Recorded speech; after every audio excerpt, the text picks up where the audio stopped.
Thank you so much for having me this morning. I have to tell you, when I was driving here this morning, I was kind of overwhelmed by the thought that there was this room full of, approximately 500 people were giving up a beautiful fall Saturday for a very important cause.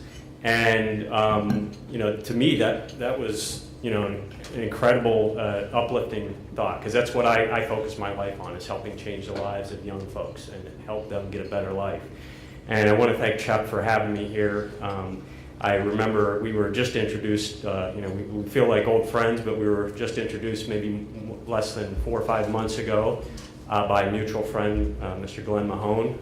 I worked with Glenn at NASA headquarters for years, and Glenn said, I have somebody you need to meet, and you're going to become friends right away. And I thought, okay, I'm looking forward to this, but I don't know. And we sat down in a room, and it was like all corporate, we're in Glenn's headquarters office, and we sit down, and yeah, he was right. We were instantly friends. And I want to thank Chuck. I actually would like if we could give just a little round of applause to Chuck right now for bringing us all in. So thank you, Chuck. And today's also a privilege. I know I have Dr. Deborah Mahone from Prince George County Public Schools speaking today, Damon Williams from the Boys and Girls Club of America, and I do want to thank, I know there are several sponsors here, but I actually want to point out Aerojet Rocketdyne, where Glenn works, and I know they're a sponsor, and they're a sponsor for me. They're dedicated to helping you out. When I look at today, when I was asked to come, and the theme was, I want my child to do better than me, that's just completely aligned with the Challenger Center mission. And I've only been the CEO of Challenger Center for about 3 years. And when the Challenger Center approached me to join, I immediately said yes, because this is the organization that helped pioneer STEM education almost 30 years ago now, before STEM even became an acronym. Our organization, for those who don't know us, was created out of the tragedy of the Challenger 51L accident. The family members of that crew thought, our family members dedicated their lives to making the world a better place. The family members didn't want just another statue put up. They wanted something meaningful, inspirational, and something that would last and make a difference in the lives of children all over the world. Because you know what? Those crew members of that space shuttle, those of you who are old enough to remember, that was the Teacher in Space mission. There were children all over this country watching that. And that crew dedicated themselves to changing the lives of children all over this world. They gave their lives for it. So we at Challenger Center, we continue that work every day. So today we have, as Chuck said, we have more than 40 Challenger Centers where we educate hundreds of thousands of kids every year. And what we're doing is inspiring them. They can do better. And the cool part is, right now, today, we know it works. I have young people who are in the workforce because we've been around so long, and we meet up with them, and now it's easier. We got Facebook, we got Twitter, they find us.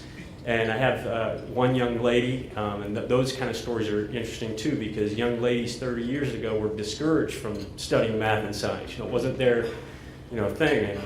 And a young lady said, I remember when I did Challenger Center, and I realized, you know what? I can do this.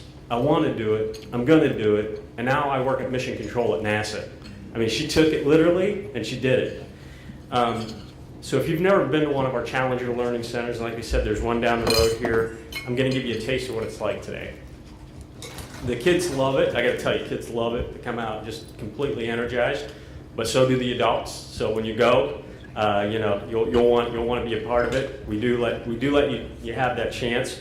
But I could stand here and describe this thing all day long, and I would if you gave me the opportunity. Chuck told me I only have 30 minutes though, so don't worry.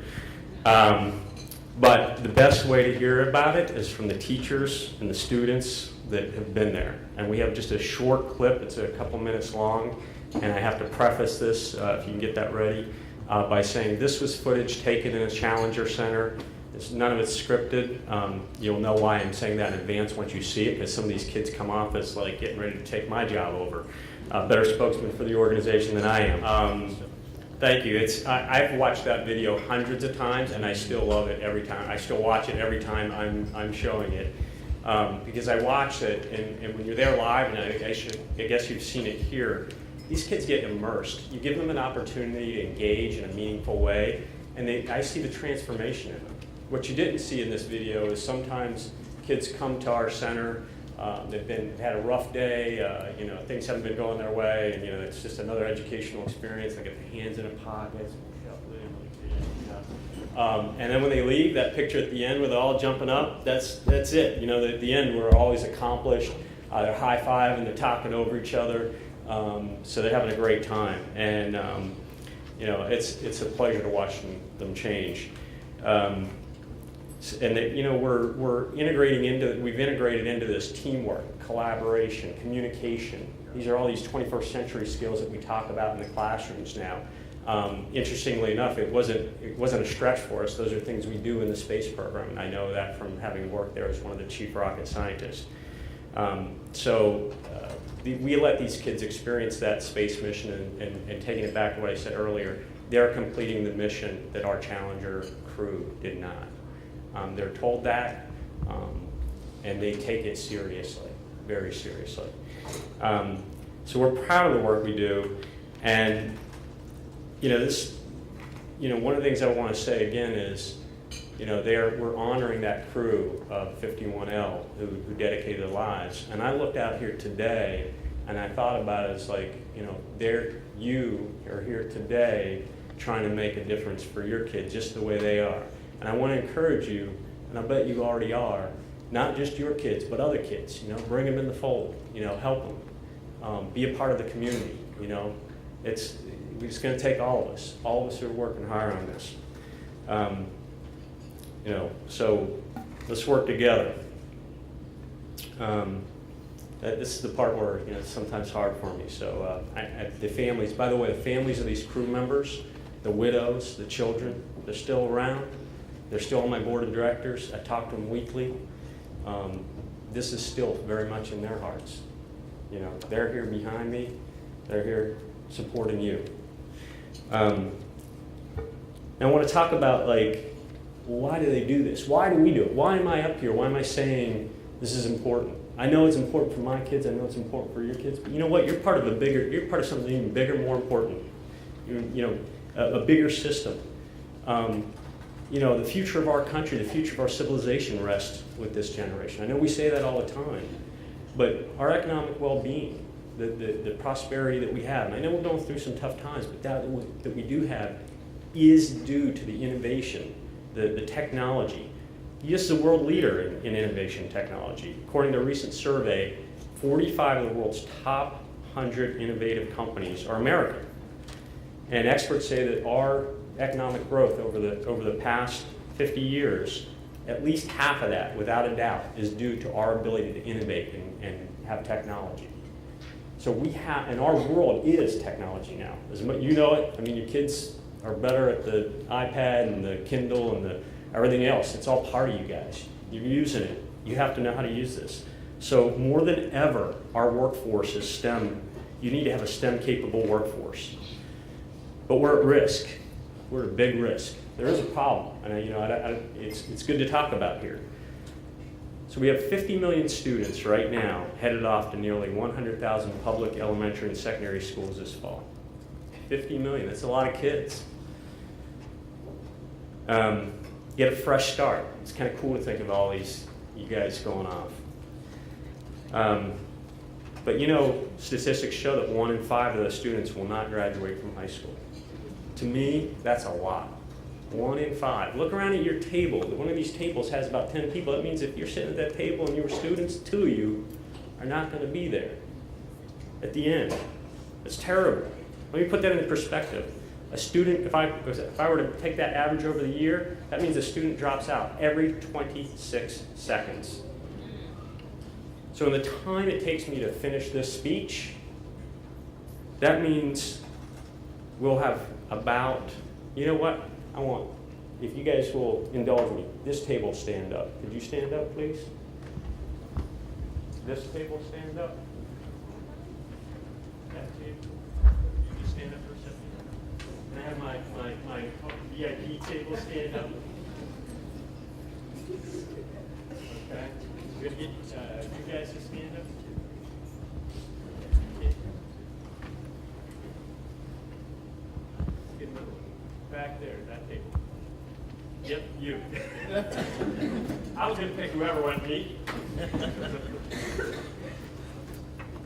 I need one more table to stand up. We're going to go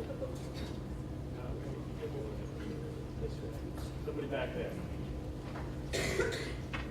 You, yeah. Your table. Yes, yes, yes. Your table, stand up. In the time that I finish this speech, you are the number of students who will have dropped out of school. Let's not let that happen. You can sit down.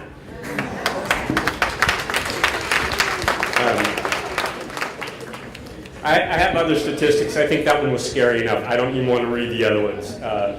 Some of my staff gives me more data than I prefer to look at. Those are kids. The problem with that is it's a shame. I mean, it's a personal shame.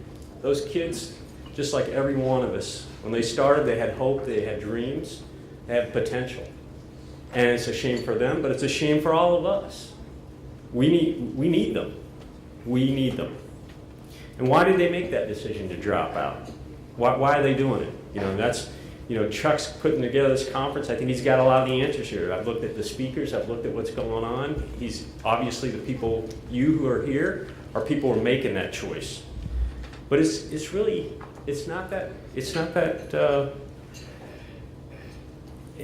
a mystery. It is this parental engagement. I've had to spend a lot of time thinking about this. I've been involved in education my entire life. Now, I started as a rocket scientist. I became an executive. I managed about 30% of the International Space Station across the 16 countries. I ran several companies. But all the while, from the first day at NASA, I volunteered to do educational outreach. In fact, when the branch chief at NASA came into the room of engineers and scientists and said, we have third grade class at Pocosin Elementary School that wants a speaker, a NASA speaker, who's going to do it? And of course, all the engineers and scientists in the room went like this, and I went, ooh, pick me, pick me. I was the young guy in the room, but I wanted to do it. I've been involved. And so I've had a lot of time to think about this, and I've had a lot of time to observe it and see what makes a difference. It really, really comes down to parental involvement. I even ask the kids, they ask these dropouts, what caused you to drop out? Nearly just a quarter of those who responded, and it's about 1 million a year, who said, because we did not have parental encouragement, did not have support. So, what if we could just cut that by 25%, just like that? And I also want to say, I stand here today before you not just as the president and CEO of Challenger Center, but as my own story. These are often uncomfortable to share in a big group, but Chuck asked me to do it. Glenn outed me on it. It's probably the first time I'm talking about it in public. I personally came from an underserved community. I grew up in a coal mining village. Was so small it wasn't even on most Pennsylvania maps. We had less than 100 people in this village. We lived in homes that did not have insulation. I mean, it literally were like, a wall, like, wood. And some of the folks, as I was a kid, most of the homes still had outhouses. And for you young kids, if you don't know what that is, it's a wooden porta potty. Because I don't know that those exist much anymore. Yeah. Yeah, they weren't as elegant as a porta potty. I can tell you that too. There were spiders and things that lived in those things. Snakes. Yeah, just snakes in those things. You had to go out in the middle of the winter. You want to go to the bathroom in the middle of the winter. You're in pajamas. You put on boots. This is in Pennsylvania, so it's snowing. And you're trudging through the snow out to go to the bathroom. But we wore coats in our classrooms. We didn't have any. The classrooms weren't didn't have enough heat going on for us to have heat. You know, but I don't regret growing up there, and I stand here before you today. I think it was one of the best. I'm so thankful. That community of people made the difference in my life. They had nothing, but when you got nothing, you know, you focus on what's important.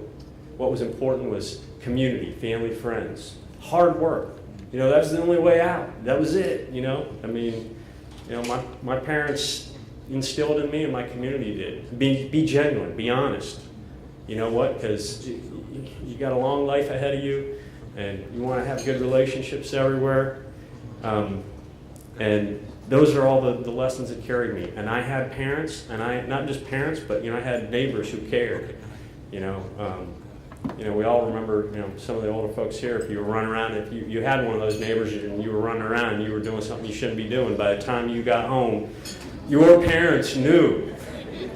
And actually, you knew they were going to know because that person yelled out their door, "I'm calling your parents." The worst part was the 5 minutes it took you to get home and think, "Oh no, my parents are going to know."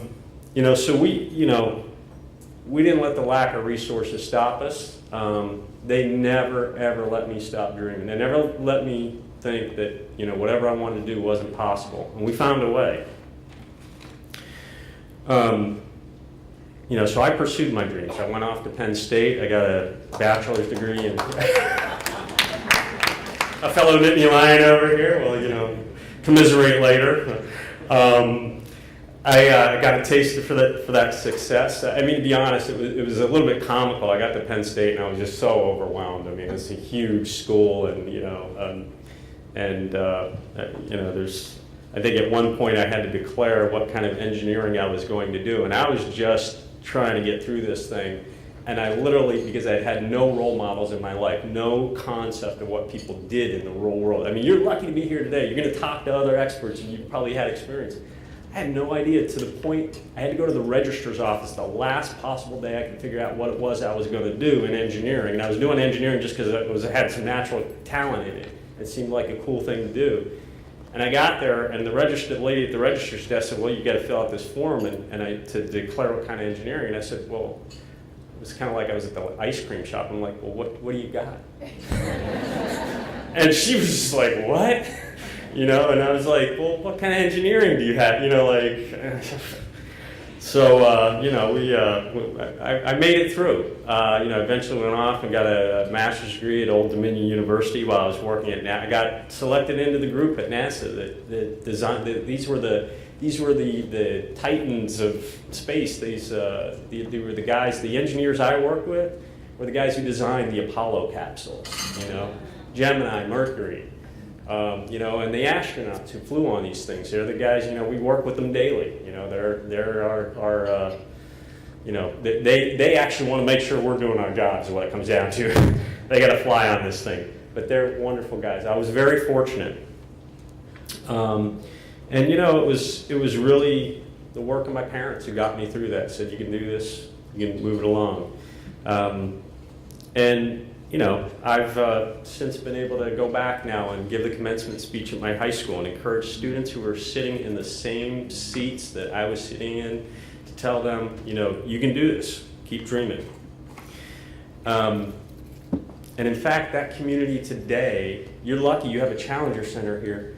They have decided that they're going to get their own Challenger Center, and that's the kind of dedication they have to their children. You know, they're a little better off than they were in the past, but it's still a tough community, and I'm working with them to raise funds, and we're going to put a Challenger Center in there. They want their kids to have a better life. So, yeah, thank you. And I also need to say, you know, I'm also here with you in spirit. I too am a father. I have twin 10-year-old sons, and of all these jobs I have, that one is my most important one.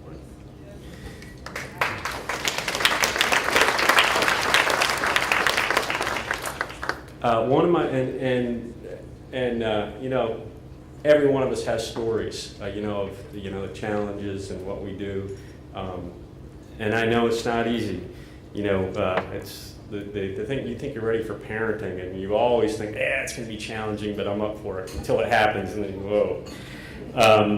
And my two sons here, one is, he had a severe speech development when he was younger, to the point that he could not be in a regular classroom because it was just too challenging for the system. And my other son has a form of epilepsy.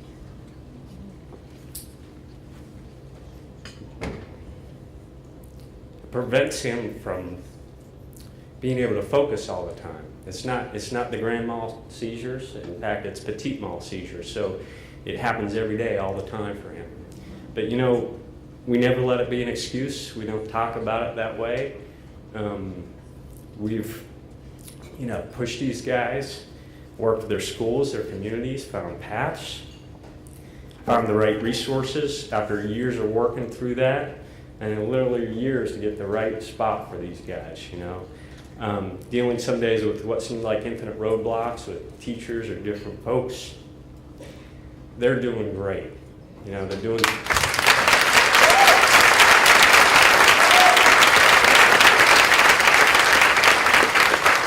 And I want them to stand up. That's these two young men over here.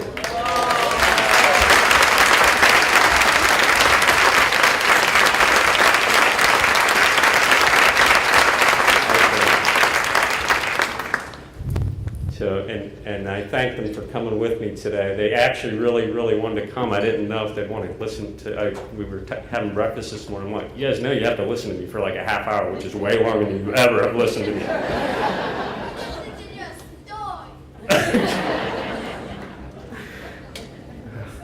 So you can see who's going to follow in my footsteps as a speech. So.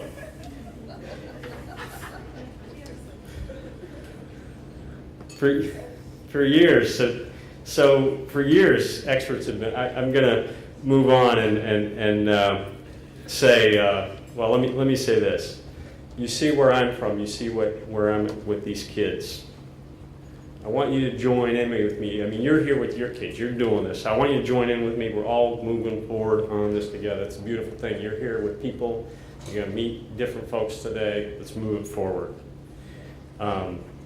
And let me say a little more about this family dynamic. The findings, they show that relationships between family involvement and the student include, increased academic achievement, increased expectations by the student. And that's probably one of the biggest things, I think, is you increase that kid's expectations of themselves, and they will go off and do it. And what I found interesting as we looked at all these studies, these findings are the same across families of all income levels, races, ethnicities, and educational backgrounds. It just doesn't matter. It really is your involvement. It is really you caring. I even was one time a fellow at Penn State University for a study where we looked at dropout rates for women and minors in the engineering and science. First of all, there's a big dropout rate to start with, in engineering and science. You get in the class, there's the stories you get in the classroom, and the professor, tells you, look to your right, look to your left, that person's not going to be there, and there's somebody looking at you, which really stinks. But there was even higher dropout rates for minorities and women. So we did this big study, and it was a multi-year, $1 million study. We tracked people down who dropped out. We, found them working, wherever they were working, said, why did you drop out? We did statistical analysis. We did all this stuff, because, that's what engineers do. This is for engineering science, and we had, really serious study. At the end of the day, there was only one variable that was significant in all these people's lives. This is one variable, and that was whether they had what we loosely called a mentor in their lives. And that mentor could be a parent, could be an uncle, could be a teacher who showed interest and encouragement to them. It didn't have to necessarily be the technical content, just had to be the interest. So, I had to chuckle at ourselves. We spent, millions of dollars or something, and then we found out that, we're just all human. But that's how we are as engineers. So I can tell you, this is, bottom line is, yes, I am a rocket scientist, but this is not rocket science. This is you guys just doing what you need to do. And there's so many ways to support them. And I think you're probably doing a lot of it. Talking about the classes with your kids, doing, over dinner, doing homework with them. Just talking about school on a regular basis, what's going on. Those things show results, academic results. Literally just talking about it will improve your kids' academic results. In fact, researchers found that elementary schools with strong family engagement were 10 times more likely to improve in math and 4 times more likely to improve in reading than schools weak on that measure. And the other thing that plays out is that there are extracurricular activities. This as well. We encourage extracurricular activities, whether it's a chess club, cross-country team. Active students typically have less unexcused absences and skipped classes. They have higher expectations, again, it's expectations. And students who participate, this is interesting, in extracurricular activities are 3 times more likely to have a grade point average of 3.0 or higher. That's kind of amazing to me. You think you're putting more on the kid and it might be hard for them to do the academics, but I think you're all amazing. You young folks are amazing. You just soak it up and you take it as another challenge. So it's the extracurriculars. Again, let me quote this again. Interesting about the extracurriculars, the benefits don't change based on child's race, ethnicity, or socioeconomic status. Don't change. It's just get involved.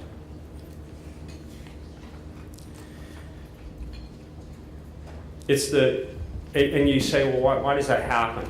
Well, you get self-esteem. Self-esteem is one of the basis of what we, how we progress as students or as people. You build relationships, you build character, you increase opportunities, and it helps you strive for that ultimate success. So, let me ask you to think of today as a new slate. It's a beautiful day out. We're here together. Today's the day you change those statistics, okay? You change them. And the thing is, Chuck, you're brilliant bringing these people together because it's you who has to do this. You're the most vested. You, the parents, are the most vested person in this.